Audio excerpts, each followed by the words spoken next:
Hello, and welcome to Justified Jewel Podcast. I am your host, Joanne Cox. If you want to know more about me, check out my website at justifiedjewel.com. We've been giving you many episodes to lead you up to what to think about and what to act on how to get ready for voting in November. We are taping this from Fayetteville, North Carolina. And I have none other than the knowledgeable young man by the name of Brian Winters. And he wants you to follow him and to vote with Brian.com. Welcome again, Brian. Thank you for having me, Joanne. And I Yes. want people to follow you too, right? Make sure you subscribe to Joanne's channel if you haven't already. Yes, thank you. And so today I led with the last one to let you know what we would be talking about today, and that is the Department of Peace Building. Now, I didn't know where he was going to go with that. So stay tuned and listen. What is it that you're talking about, Brian, with that? So this would establish a new department in Washington, D.C., a cabinet level position, a Department of Peace Building. And you can learn more about this in the Populist Act. Again, the Populist Act is a 2,000-page legislative package to upgrade America's operating system that you can find on my website. And in Title 13 is Promote Peace. And so it has a number of different proposals, a different number of different mechanisms for promoting peace, not just in the United States, but also around the planet. And so, Joanne, I had sort of a handful of issues that were on my radar, but I asked my AI co-writer Mike as we were writing this thing. I said, would you look through bills that Congress has introduced, over the last 10 years or so that are, populist themed, that are peace related, and let's see what's already been proposed that might fit into the Populist Act. And so one of the things that he came back with was a piece of federal legislation that was proposed that would establish a Department of Peace Building. Okay. And so again, this would be a cabinet level position. We have, cabinets level positions, the Department of Defense, or the Department of War, as it's sometimes called these days. And Mhm. so if we have a government branch that is organized around fighting, is organized around conflict, is organized around war, why not have one organized on the other side that would look for ways to avoid conflicts, that would promote peace, and that would avoid and end wars, so that we'd have more options on the table. So Isn't that what we do in real life? We know that there are going to be challenges in life. We know there's going to be conflict in life. So what we do is go back and find out what creates those things so that we can avoid them. So why wouldn't we do that all the time? Yeah. I think that would be good policy, not just, as you say, not just in our own lives, but in our communities and our country and in Hmm. the world. Yes. So as we were preparing for this episode, I asked Mike if he would look up, do some research and help me outline this episode. And he said, wow, there's a much richer historical lineage here than I expected. And he informed me that all the way back in 1793, so under President George Washington, that one of the founding fathers, Benjamin Rush, had proposed a plan for a peace office for the United States under Okay. this same principle that if the government was going to organize for war, why wouldn't it also organize for peace? So Yes. this is not a new idea, but I think it is a timely one, that as our planet has become more interconnected, that we should look for more opportunities to resolve our conflicts peacefully, and that the United States, because of our oversized influence in the globe, that we have an opportunity to lead by example. And yeah, so Yeah. Yeah. And so I know that you're going to tell us how we're going to do this. And that is where we are right now in the world today. We need to know about peace. yeah, and so the Department of Peace is not just a soundbite, but it's again establishing an actual department with a number of undersecretaries. You can read all the fine legislative details on my website if you're interested, but we'll try and summarize it here. And so it would It would promote the teaching of peace, of conflict resolution, of violence prevention, those kinds of things within the United States. It would establish a peace academy for the United States that would be a more formal institution for people to become trained in conflict resolution and these kinds of things. So we would develop that civilian workforce for these kinds of things. Joanne, I move in a lot of nonviolence circles, as you Yes. know. This campaign and the Populist Act and the whole framework is built on nonviolence. We've talked about it several times, and the Mm-hmm. lessons of Dr. Martin Luther King and Gandhi and so forth. And so there are people out there who are making these sorts of things work Mm-hmm. individually. And so if we made it more formal, made it more accessible, imagine how much more we could accomplish. And so the Peace Academy that would be open and available for people to attend in exchange for a 5-year term of service after graduation. So in the same way that right now you can do military service and then college, you could do a college and then peace service. That sounds great. I'd love to be a part of that. That sounds great. And when you talk about peace, let's just bring in that every month you initiated this with me, and that is to just fast on the 15th of every month, just one small step. But it is huge for all of us to just be in prayer, be in meditation, be with that fasting of a cleansing for clarity and to bring more peace into the world. And that is what we're wanting. And I truly believe that you want to be peace in your community and you want to be peace on your job site. And it starts with you. And if you can just think about all of these things that are on the table that we can acknowledge and to support, how wonderful would the world be with peace? And as he said before, this is not just a mouthpiece that we're just using our mouth to just talk about it, but to actually execute. We want to start doing these things. So give us a little bit more details about Yeah. this. Yeah, and again, to just repeat what you just said, right? These are not sound bites. These are not nebulous proposals that I'm just throwing out there to see what will stick, right? This is Mhm. You can read an actual legislative package, the Populist Act, and all the changes to the millions of lines of the United States Code that we would need to upgrade the operating system of the United States for the 21st century. We can do this. Congress could do this if they want to. And one of the aspects of the Fast for Peace is building the moral power, the moral pressure, seizing the moral high ground to demand that Congress put the United States on a better path for the 21st century. So one of the other parts of the Department of Peacebuilding would be a program, the Basic Relief Economic Assistance and Development Program. And in case you haven't figured out, Joanne, I like acronyms. And so Basic Relief Economic Assistance and Development spells out the word bread. This would be the bread program to provide economic assistance around the world, sort of in the same way that USAID did a few years ago.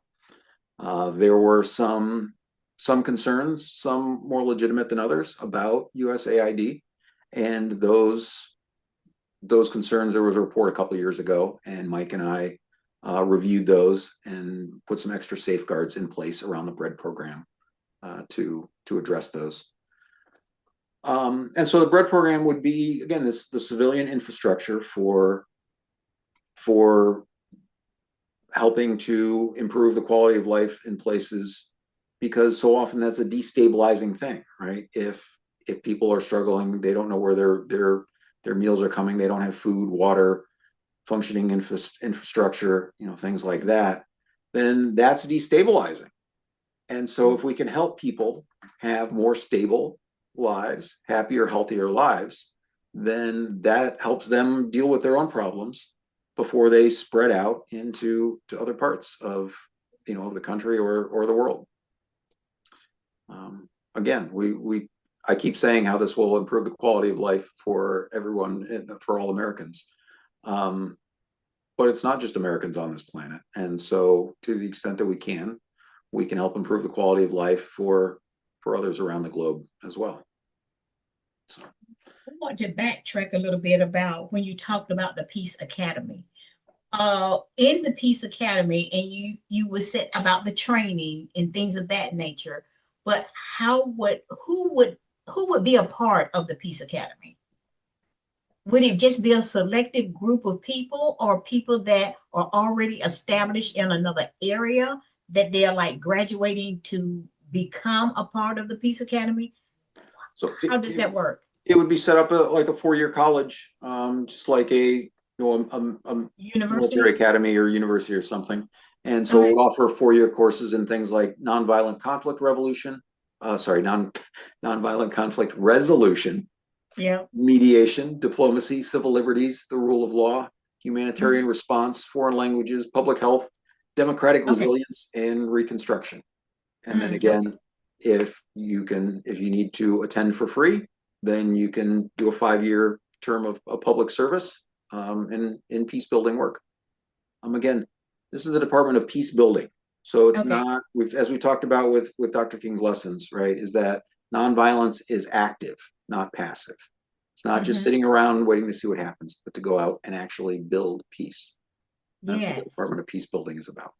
It starts with each one of us individually to become collective and to do the bread, which is to me, bread is for the brain, to feed off of. So thank you for the basic relief economic assistance development. I love it. You've been taking notes, haven't you? Yes, yes. And I've suggested that our readers do the same so that, it sticks. They said when you write it, it means more to you and you can hold on to the message. I love this. I love it. So go on and tell us because I know about, that, war is expensive and everything and peace is cheaper. I know this. But are you ready to dive into that part now?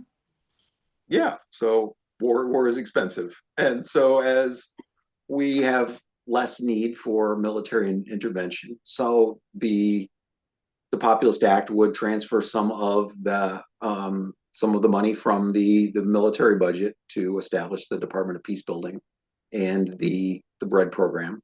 So as a sort of a peace dividend. Um, yeah, and so that'll help get things started. When it comes to the bread program, there's strict prohibitions on any like military intervention, not keeping those things separate. In other parts of Title 13, the Secretary of Peace Building is involved in things like establishing peace congresses and is brought in as a voice at the table in other diplomatic negotiations, not to replace the Secretary of State, but to make sure that someone at the table is trying to offer constructive solutions for de-escalation and for resolving things in a way that lets all parties lead with dignity. Mm-hmm. And just to have that representative there for that as a spokesperson to actually do that. Yeah, Yes. again, you talked about what our responsibilities are individually, but we can't be everywhere all at once. But we as a nation, we can set priorities on the things that we value, the things that are important. Mm-hmm. And again, as we've talked about, military service is a proud tradition, has been for centuries, and will continue to be. But to the extent that we fund military intervention more than we invest in in conflict avoidance, Mm-hmm. says something about our national priorities. And so that's a Yeah. policy that we can change, and Mm-hmm. I believe we should. Peace is popular. Very rarely do the voters get a chance to vote up or down on any particular conflict. Yeah. But I first got elected to the state legislature in 2006 Mm-hmm. because me and millions of other people around the country were fed up with the Iraq War, and Mm-hmm. so millions of people went and voted Democrat. Um, Mm-hmm. and when presidents have run for office, when FDR ran for re-election in 1940, when Woodrow Wilson ran for re-election in 1916, they both ran on keeping us out of World War I and World War II.